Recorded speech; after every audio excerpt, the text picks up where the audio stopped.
Assalamualaikum warahmatullahi wabarakatuh. Perkenalkan, nama saya Mita Trianggita, NPM 1006060321032 dari kelompok 5, SIF A. Di sini saya akan menjelaskan tentang proses ekskresi obat. Obat yang masuk ke dalam tubuh akan banyak mengalami proses sebelum tiba pada tempat aksi atau jaringan sasarannya. Yang pertama ada proses farmakokinetik. Lalu obat akan mengalami proses ADME atau absorpsi, distribusi, metabolisme, dan ekskresi. Pengertian dan tujuan ekskresi. Ekskresi merupakan proses mengeliminasi bahan yang tidak lagi digunakan dalam tubuh untuk dikeluarkan keluar tubuh. Ekskresi obat adalah proses pengeluaran zat-zat sisa metabolisme yang sudah tidak digunakan oleh tubuh. Maka obat tersebut akan tertinggal dalam tubuh dan mengakibatkan ketoksikan pada organisme bersangkutan. Ekskresi obat dikeluarkan dari tubuh melalui berbagai organ ekskresi dalam bentuk metabolit hasil biotransformasi atau dalam bentuk asalnya.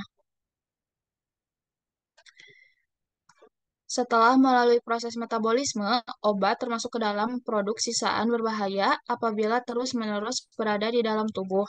Maka oleh sebab itu harus dibuang atau dikeluarkan dari tubuh melalui ekskresi. Obat mengalami ekskresi bertujuan untuk mendeteksi obat, karena telah diketahui bahwa obat dianggap racun atau zat asing oleh tubuh. Faktor-faktor yang dapat mempengaruhi ekskresi obat. Yang pertama ada sifat fisikokimia. Sifat fisikokimia meliputi BM atau bobot molekul, pKa, kelarutan, dan tekanan uap.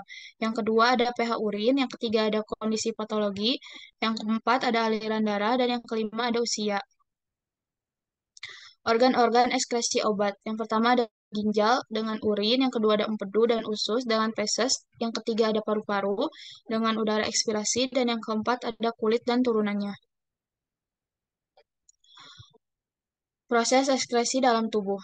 Organ terpenting untuk ekskresi obat yaitu ginjal dengan urin. Obat diekskresikan melalui ginjal dalam bentuk utuh maupun bentuk metabolitnya. Jumlah obat yang diekskresikan ke dalam urin merupakan hasil filtrasi, sekresi, dan reabsorpsi. Filtrasi dan sekresi memperbesar jumlah obat, sedangkan reabsorpsi mengurangi. Selain ginjal, ekskresi obat juga terjadi melalui empedu ke dalam usus dengan feses dan paru-paru dengan udara ekspirasi. Yang pertama ada ekskresi melalui ginjal. Kebanyakan obat biasanya metabolitnya diekspresikan melalui air seni, yaitu obat yang larut dalam air mempunyai BM kurang dari 300 mengalami biotransformasi secara lambat oleh hati. Sebagian kecil dalam keadaan aslinya yang utuh. Contohnya yaitu ada penisilin, tetrasiklin, digoksin, dan salisilat. Obat diekskresikan dalam struktur tidak berubah atau sebagai metabolit. Kecepatan dan besarnya ekskresi melalui ginjal ditentukan oleh yang pertama ada filtrasi glomerulus, yang kedua ada reabsorpsi tubulus, dan yang ketiga yang terakhir ada sekresi tubulus. Mekanisme ekskresi ginjal. Yang pertama ada transpor pasif. Transpor pasif meliputi filtrasi glomerulus, reabsorpsi tubulus. Yang kedua ada transport aktif. Transport aktif meliputi sekresi tubulus. Kecepatan dan besar ekskresi ditentukan oleh filtrasi glomerulus, reabsorpsi tubulus, dan sekresi tubulus. Yang pertama ada filtrasi glomerulus. Filtrasi merupakan proses penyaringan darah dari zat-zat sisa metabolisme yang dapat meracuni tubuh. Glomerulus merupakan jaringan kapiler dapat melewatkan semua zat yang lebih kecil dari albumin melalui celah antara sel endotelnya. Sehingga semua obat yang tidak terikat protein plasma mengalami filtrasi di sana. Zat-zat yang dapat disaring tanpa batas adalah zat dengan bobot molekul sampai sekitar 10.000. Dengan demikian, komponen dengan bobot molekul rendah yang ada di urin primer kurang lebih sama konsentrasinya dengan yang ada dalam plasma darah. Filtrasi glomerulus tidak tergantung sifat kelarutan, tergantung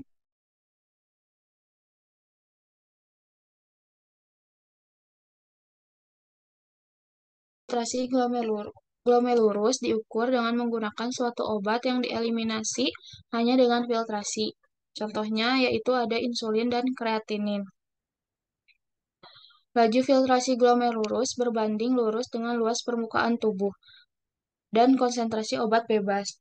Faktor yang mempengaruhinya yaitu ada laju filtrasi, yang kedua ada ukuran partikel, ikatan protein plasma, dan yang ketiga ada kelarutan. Umumnya, gel lipopil atau hidrofil tidak mempengaruhi karena kelarutan di dalam filtrasi glomerulus sama. Laju filtrasi glomerulus meningkat pada kenaikan tekanan darah dalam kapiler glomerulus, pada peningkatan luas permukaan filtrasi pada kondisi glomerulus yang tenang, pada pengurangan protein plasma akibat berkurangnya ikatan protein dengan bahan obat. Yang kedua ada reabsorpsi tubulus, melibatkan difusi pasif. Faktor yang mempengaruhinya yaitu yang pertama ada pH urin, yang kedua ada pKa, yang ketiga yang terakhir yaitu ada kelarutan obat. Obat basa lemah lebih mudah diekskresikan pada pH urin yang lebih asam. Obat asam lemah lebih mudah diekskresikan pada pH urin yang basa. Jika ingin diekskresikan, pH urin harus lebih besar daripada pKa. Obat-obat yang meningkatkan aliran urin akan menurunkan waktu reabsorpsi obat. Proses reabsorpsi obat dapat mengurangi jumlah obat yang diekskresi. pH urin dapat berubah-ubah antara 4,5 sampai 8 tergantung diet, patofisiologi, dan masukan obat. Diet sayuran, natrium bikarbonat dapat menyebabkan pH urin menjadi tinggi. Diet protein, obat asam askorbat, amonium klorida dapat menyebabkan pH urin menjadi rendah. Setelah obat sampai di tubulus, kebanyakan akan mengalami reabsorpsi kembali ke sirkulasi sistemik. Reabsorpsi pasif terjadi di sepanjang tubulus untuk bentuk non-ion obat yang larut lemak.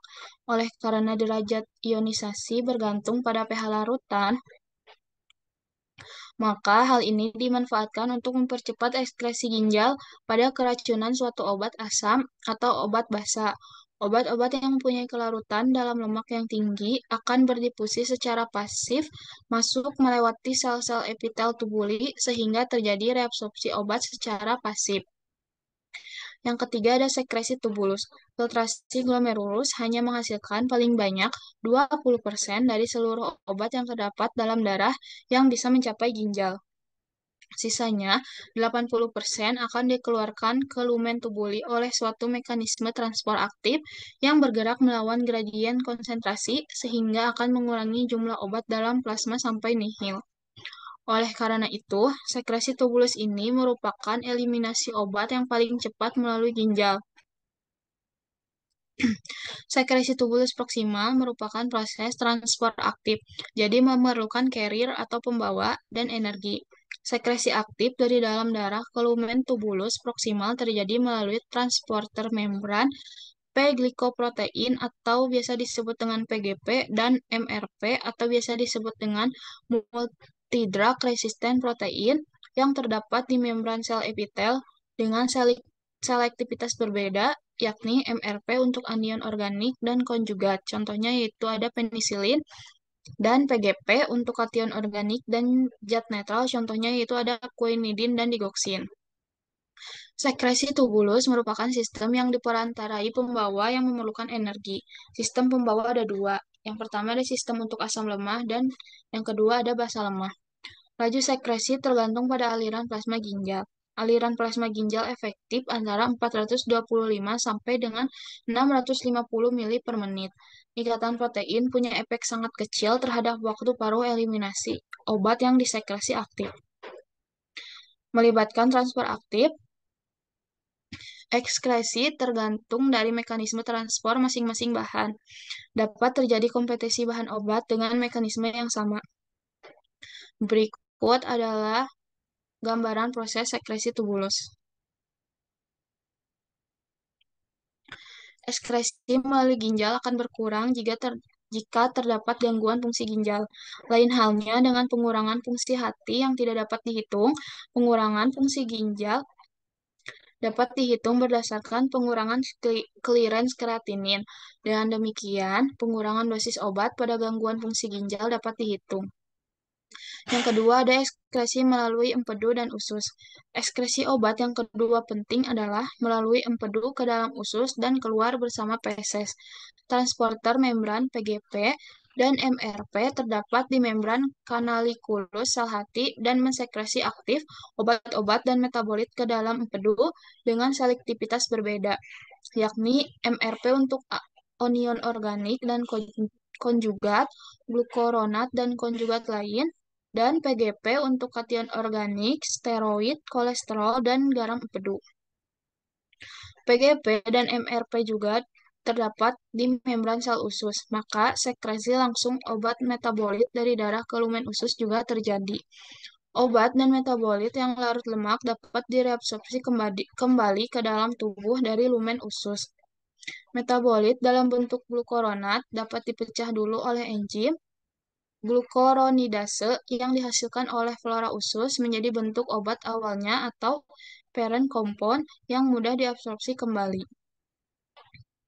Akan tetapi, bentuk konjugat juga dapat langsung diabsorpsi melalui transporter OATP di dinding usus dan baru dipecah dalam darah enzim esterase. Senyawa yang diekskresi adalah senyawa BM, senyawa yang mempunyai bobot molekul lebih dari 500, dan senyawa dengan gugus polar yang kuat. Ekskresi melalui difusi ataupun transfer aktif pada tiga sistem transport, yaitu ada untuk asam organik, basa organik, dan zat netral. Contoh obatnya yaitu ada kolesterol steroid, penisilin, indometasin, rifampicin, glikosida digitalis, dan eritromisin. Siklus enterohepatik, siklus di mana obat diabsorpsi, disekresi ke dalam pedu, dan direabsorpsi kembali. Contohnya yaitu ada obat yang diekskresikan sebagai konjugat glukoronida akan mengalami hidrolisis dalam dinding usus kembali ke obat induk oleh enzim glukoronidase. Yang ketiga ada ekskresi melalui paru-paru. Paru-paru merupakan organ yang sangat vital bagi kehidupan manusia, karena tanpa paru-paru manusia tidak dapat hidup. Dalam sistem ekskresi, paru-paru berfungsi untuk mengeluarkan karbon dioksida, CO2, dan uap air atau H2O. Di dalam paru-paru terjadi proses pertukaran antara gas oksigen dan karbon dioksida. Setelah membebaskan oksigen, sel-sel darah merah menangkap karbon dioksida sebagai hasil metabolisme tubuh yang akan dibawa ke paru-paru. Di paru-paru, karbon dioksida dan uap air dilepaskan dan dikeluarkan dari paru-paru melalui hidung. Di sini terjadi proses difusi murni. Proses difusi murni yaitu proses pergerakan spontan partikel-partikel zat dari daerah konsentrasi tinggi ke daerah konsentrasi rendah tanpa memerlukan energi eksternal. Proses ini terjadi secara alami dan didorong oleh gradien konsentrasi, yaitu perbedaan konsentrasi zat antara dua tempat. Ekskresi senyawa yang menguap tergantung pada landaian konsentrasi dan landaian tekanan antara darah dan udara pernapasan. Contohnya alkaloid, paraldehid, anestetika, kloroform, halotan, kloropropan. Yang terakhir ada ekskresi melalui kulit. Kulit merupakan benteng pertahanan tubuh kita yang utama karena berada di lapisan anggota tubuh yang paling luar dan berhubungan langsung dengan lingkungan sekitar. Fungsi kulit antara lain adalah sebagai berikut. Yang pertama yaitu sebagai tempat untuk mengeluarkan keringat. Yang kedua sebagai untuk pelindung tubuh. Yang ketiga sebagai tempat untuk menyimpan kelebihan lemak. Yang keempat untuk mengatur suhu tubuh. Dan yang kelima untuk tempat pembuatan vitamin D dari provitamin D dengan bantuan sinar matahari yang mengandung ultraviolet. Keringat adalah cairan yang diproduksi terutama oleh kelenjar yang terdistribusi secara luas di permukaan kulit. Ekskresi obat oleh kelenjar keringat dapat terjadi namun tidak signifikan secara kuantitatif karena volume keringat yang dihasilkan kecil. Contohnya ada amfetamin, kokain, morfin, dan etanol. Bila suhu tubuh kita meningkat atau suhu udara di lingkungan kita tinggi, pembuluh-pembuluh darah di kulit akan melebar. Hal ini mengakibatkan banyak darah yang mengalir ke daerah tersebut. Karena pangkal kelenjar keringat berhubungan dengan pembuluh darah, maka terjadilah penyerapan air, garam, dan sedikit urea oleh kelenjar keringat. Kemudian air bersama larutannya keluar melalui pori-pori yang berujung dari kelenjar keringat. Keringat yang keluar membawa panas tubuh, sehingga sangat penting untuk menjaga agar suhu tubuh tetap normal. Ekskresi dalam ASI, saliva, keringat, dan air mata secara kuantitatif tidak penting. Ekskresi ini bergantung terutama pada difusi pasif dari bentuk non-ion yang larut lemak melalui sel epitel kelenjar dan pada pH. Ekskresi dalam ASI, meskipun sedikit, penting artinya karena dapat menimbulkan efek samping pada bayi yang menyusui pada ibunya. Contohnya ada amfetamin, kokain, morfin, dan etanol. ASI lebih asam daripada plasma, maka lebih banyak obat-obat basa dan lebih banyak sedikit obat-obat asam terdapat pada ASI daripada dalam plasma. Ekskresi dalam saliva, kadar obat dalam saliva sama dengan kadar obat bebas dalam plasma. Maka saliva dapat digunakan untuk mengukur kadar obat jika sukar untuk memperoleh darah. Contohnya yaitu ada penotoin, itium, dan digoksin. Ekskresi ke rambut dan kulit mempunyai pentingan forensik. Cukup sekian presentasi dari saya. Mohon maaf apabila banyak kesalahan. Wassalamualaikum warahmatullahi wabarakatuh.